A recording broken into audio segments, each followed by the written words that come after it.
এরপরে নামাজ শেষে দোয়ার মধ্যে বিশ্বনবী বলতেন, আল্লাহুম্মা ইন্নী আবদুক, ও আমার আল্লাহ আমি আপনার দাস, ওয়াবনু আবদিক, দাসের ঘরের দাস, ওয়াবনু আমাতিক, দাসীর ঘরের দাস। সুবহানাল্লাহ, কি বিনয়! দোয়াতে বলতেন, আল্লাহ আমি আপনার দাস, দাসের ঘরের দাস মানে আমার বাবা আব্দুল্লাহ আপনার দাস, দাসীর ঘরের দাস মানে আমার মা আমিনা আপনার দাস। সুবহানাল্লাহ।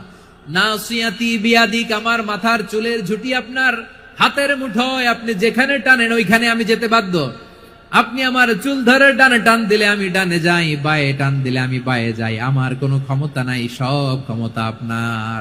দেখেন, যেই নবীর কোনো গুনাহ নাই উনি দোয়ার সময় বলতেন, আল্লাহ আমি আপনার দাস, দাসের ঘরের দাস, দাসীর ঘরের দাস, আমার মাথার চুলের ঝুঁটি আপনার হাতের কবজার ভিতরে, এদিকে টান দিলে আমি এদিকে যেতে বাধ্য, ওদিকে টান দিলে ওদিকে যেতে বাধ্য।